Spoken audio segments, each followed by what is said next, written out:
Khulumbai.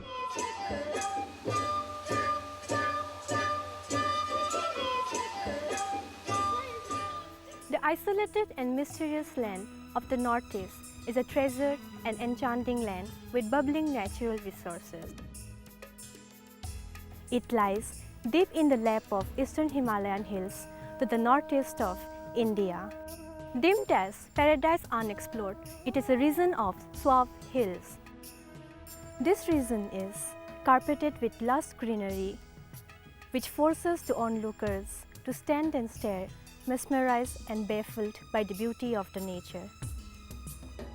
Let us now have a glance over the habitations of the Bodo community. The Bodos are now scattered in the northeastern states of Assam, Meghalaya, Tripura, and Arunachal Pradesh. They also live in the neighboring states of West Bengal and North Bihar, and also in the neighboring countries of Nepal, Bangladesh, Bhutan, and Myanmar. As per the memorandum of the settlement of 10 February 2003, 4 districts of Assam, namely Kokrajhar, Chirang,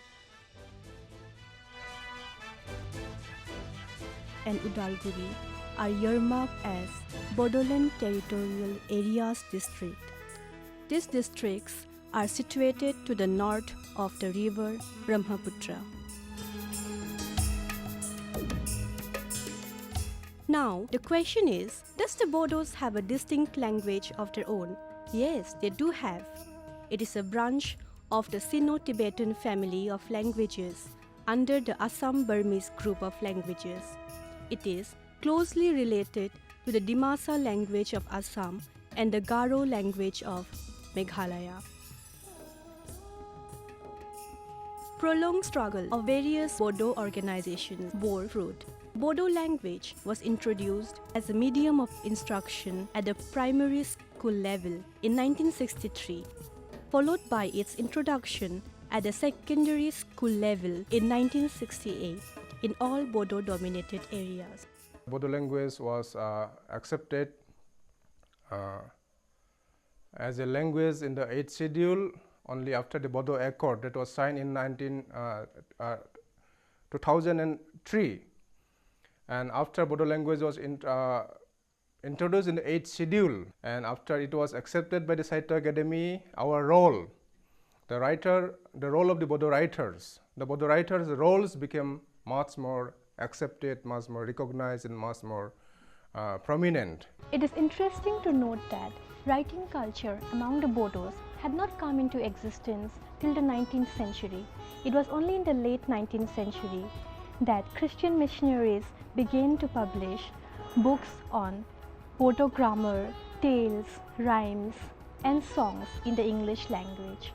The most worthy contribution was a book on Bodo grammar by Reverend Sidney Endel in 1884 and a monograph called The Kacharis on the Ethnic Community in 1911. J.D. Anderson's collection of rhymes and folk tales published in 1895 was of great significance as it unfolded the hidden treasure of Bodo folklore to the wider general public. Gurudev Kalicharan Brahma's awareness campaign drastically changed the mindset of the people. They were forced to think and express themselves in one form or the other. The Bodo literature had a beginning in the second decade of the 20th century with the publication of a book which is on the customary laws of the Bodos, and it was published by Habragat Bodo Sanmiloni from Goalpara, but the real beginning came with the publication of Bibar, which is accepted as the first literary magazine of the Bodo language. Over the years, a large number of short stories, novels, essays, and literary criticism biography had been published. Some authors took great interest in the collection and publication of oral tales, songs, and proverbs. Many authors of this period were influenced by Bengali and Assamia literary traditions. By translating Bengali dramas, Bodo writers attempted to bridge the gap between culture and geography. In fact, translation from one language to another is of great significance in a multilingual and multicultural country like India, where we boast of unity in diversity. In 1923 came the first book in the Bodo language in the form of Kontai Metai, and then came another book in the form of Bodoni Gudi Sipsa Aros by Madaram Brahma. These were the humble beginning with which the Bodo literature. Many poets of this period indulged in composing modern poems. One such poet was Prasanjit Brahma Chaudhary, who published a poem in the magazine Okhapar in 1952. The name of his poem was Angthaya, I Shall Not Die. In 1924, a good number of poetry were published in the magazine Bibar, containing themes on religion, language, literature, ethics, morality, and exhortations to the Bodo community for their social upliftment. Some of the noted poets were Satish Chandra Basumatari, Jaladhar Brahma, Parsuram Brahma, Rupnath Brahma, etc. The Bodo Sahitya Sabha, which heralded the modern era in Bodo literature, is one such socio-cultural organization.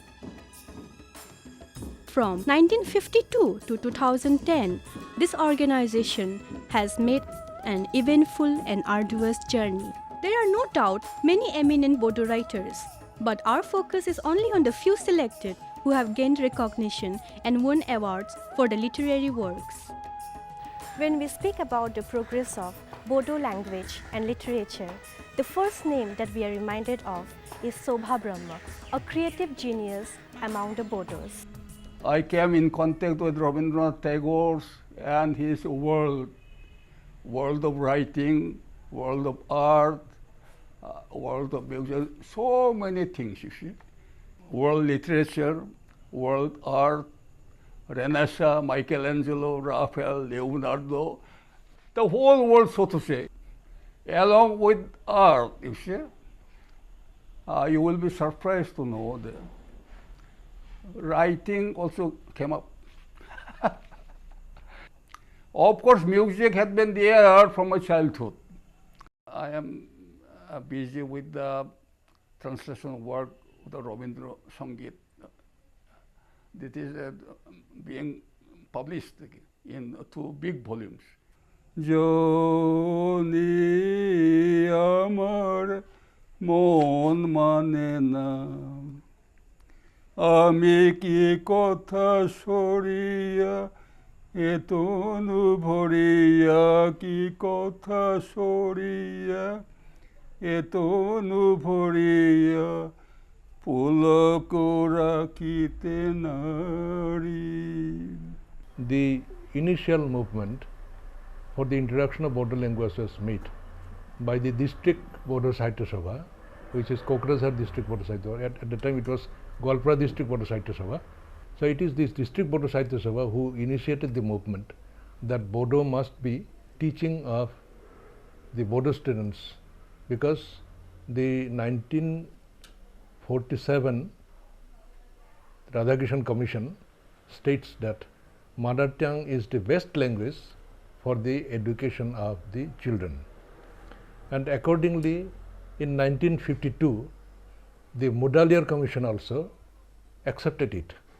One short story written by late Prasanjit Brahma, the Bobby. Bobby is dumb. He has written the story in such a fine manner.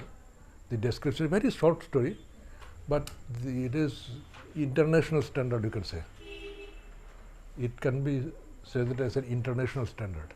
In Assamese or in Bengali, such a standard story is not there, standard literature is not there. He translated into Bodo from Chinese via English translation. Tao Te Ching is not only the single most important text in Chinese spirituality, it is probably the most influential spiritual text in human history. Very high standard poems, our Brajendra Kumar Brahma, the Okrang Gongshe Nango, that if you translate it into different other languages, it will be craze. I started writing poetry. I am very much interested in poetry, but I have received the award for my essay book, and it is Raitai Hala. What does Raitai Hala mean? Raitai Hala means in Hindi Nibandhamala, Prabandhamala, essays. So this is Tagore literature. Yes, yes.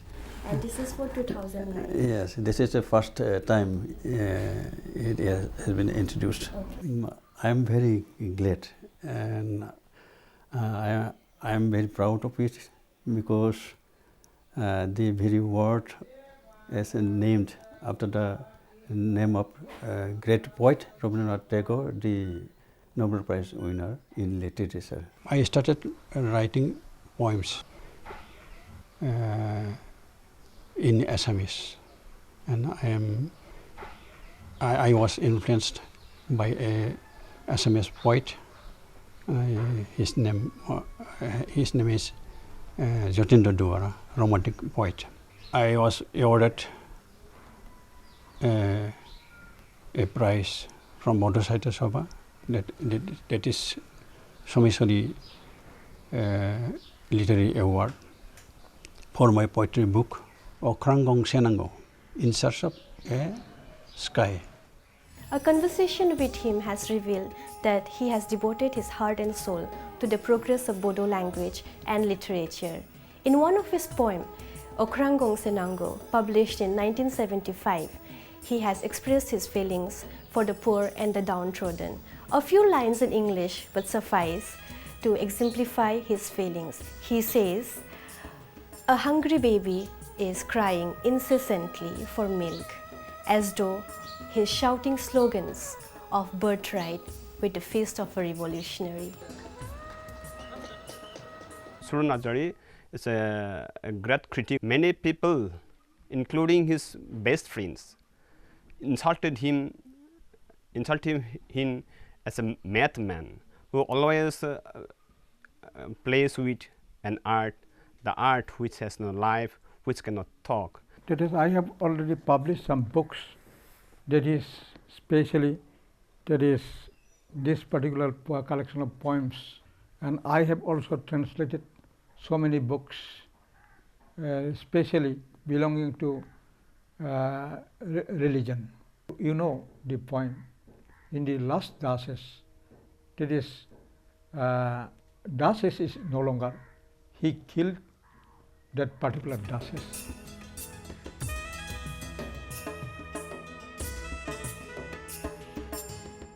I got money award from Srimati Durlai from BTC government.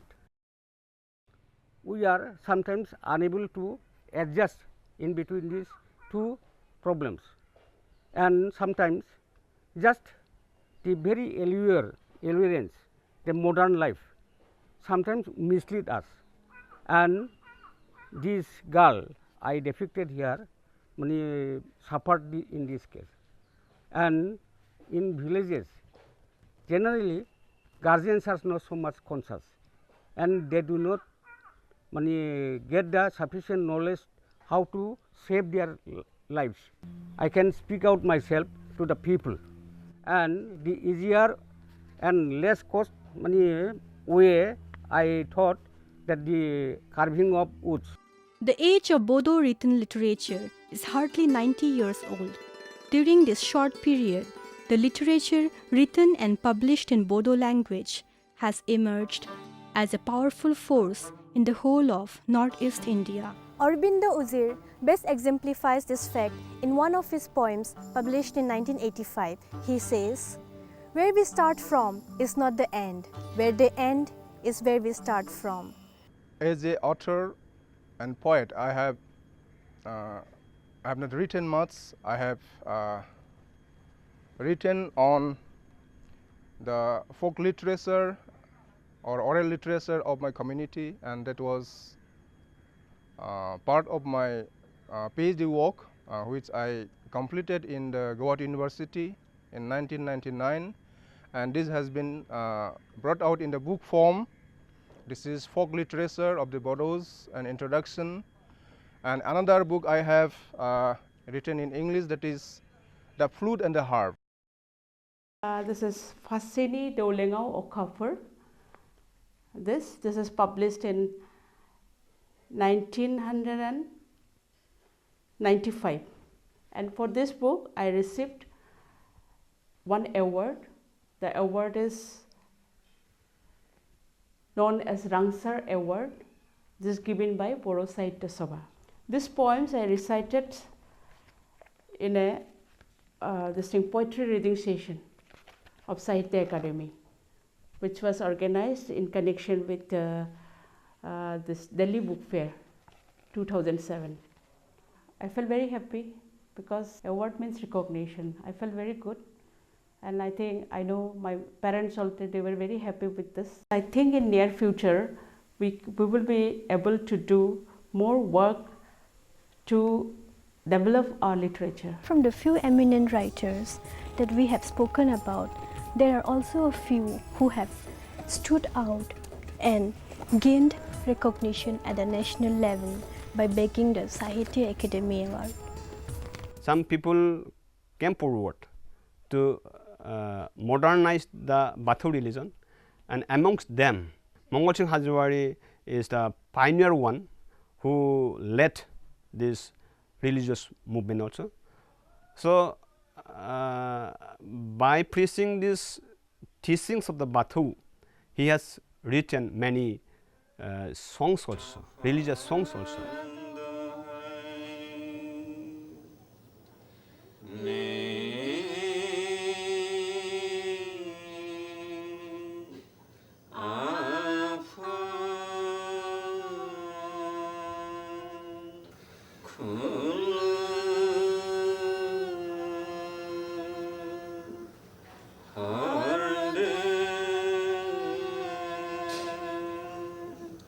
You were the first recognized Bodo writer in all of India. Yeah. So how do you feel to be the first Bodo writer? I feel very proud in this regard because I received the Sahitya Akademi Award in 2005 for the first time amongst the Bodos. Yes. For which book did you receive the Sahitya Akademi Award? This one, Jiuni Makthang Bisombi Are Aros. And what does this mean, Jiuni Makthang Bisombi? This is the true reminiscence of life and prayers. Okay. Would you please read some lines from this? In the silent hour of morn, with love in the heart, Mother Nature comes to stir me awake.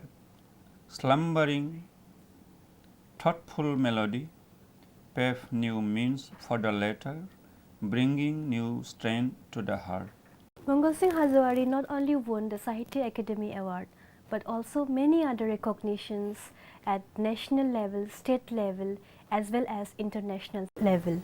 For example, this here is the International Status Award, and this another one is Rajiv Gandhi Award for Human Excellence. And also Mother Teresa Award, which is an international award. And not only that, we only have to look in his drawing room and we would believe how many awards he has. And it seems his drawing room is a heaven of awards. The second Bodo writer to win the Sahitya Akademi Award was Kathindra Sorghiri. He was born in 1964 in the village of Simbliguri, Baksa district of Assam. He published his first work, Dhuli Saat, in a school magazine. Kathindra Sorghiri is a good novelist, is a good story writer, but he is the best lyricist amongst Bodo community. He was the recipient of Brahma Literary Award for his collection of short stories, Hongla Pandit. He received the Sahitya Akademi Award in 2006 for his novel Sanmakhangari Lamazar. In this book, he has skillfully depicted the minute details of a Bodo life. He has maintained a strong prose style throughout the work and simultaneously given place to high lyricism. Unfortunately, he breathed his last in 2009 at the age of 45. His untimely demise is a great loss to Bodo literary world. My Dumponi Pita story. Samtaibari Hatayau Gaujang Legamundang Gaudanga Bilig Surolabu. Dumpau means the name of Bodo women, and she become a life struggle and to successful his life.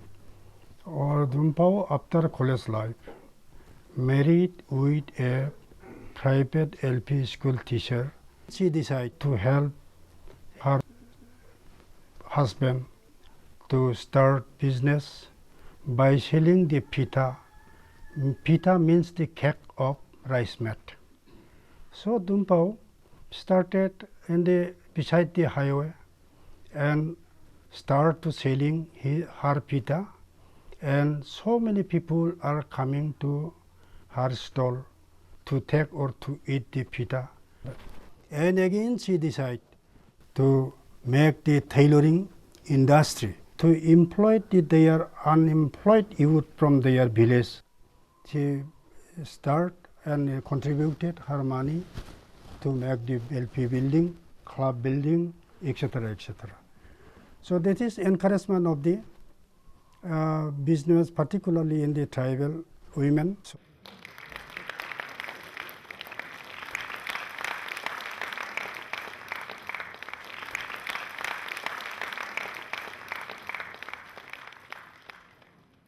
My writing career started from class 4 and 5 when there was competitions of essay writing, poem writing and short story writing. That way I just started my writing habit.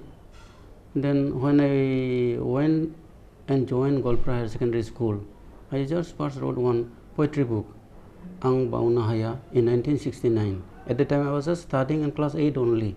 I think for a man who is having some desire to do in life, there is no doubt of time, because I have to do something for my society. There are so many things to write about my society, about our unwritten history, which has not been written so far in the form of book. Especially I am interested for historical books, whether it is a short story, whether it is a novel. I just do the research work. I first write in Bodo, then I just translate into English.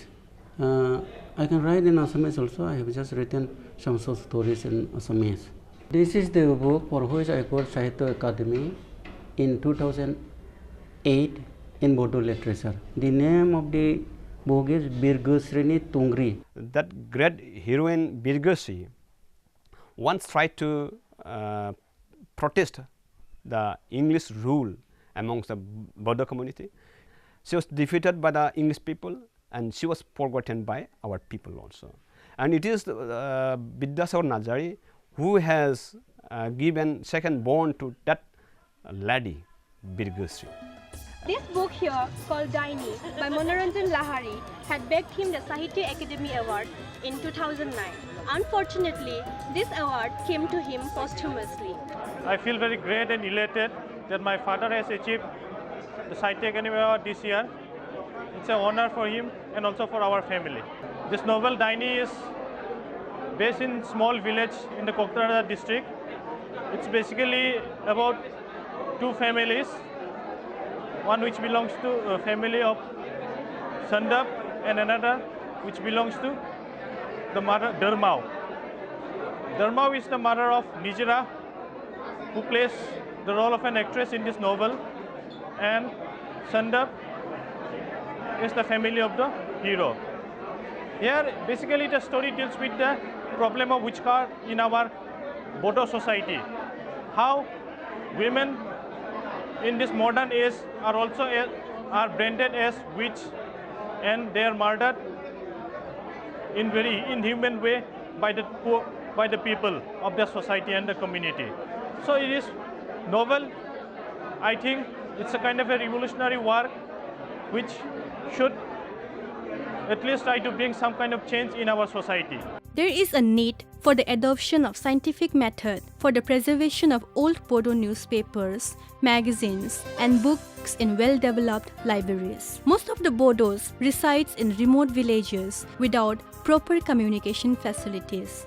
Bodo newspapers, news magazines, etc. do not often reach them. Efforts have to be made to make this accessible to the remote villagers. It is hoped that the new generation will be inspired by the writings of the novelists, poets, and the critics and help herald a new era for Bodo literature. Various Bodo writers and poets are working hard to promote and propagate Bodo literature. Their effort is commendable and needs cooperation and support from all sections of the society. The young Bodo critic, Anil Boro, is very optimistic about the prospect of Bodo literature. According to him, Bodo literature, which is now flowing like a small fountain, will mature to a mighty river after 40 to 50 years. According to Sahitya Akademi Award winner Vidyasagar Narjari, it is by the hard work and dedication that Bodo people will be able to revive and restore its literature. It is the opinion of the Bodo people. Bodo language and literature will survive till the death. The Bodo community survive in this world, and Bodo community will survive till this world will survive in this world. Boro hari aru thunlaya be buhum thangnani thanaisim thangnani thagin.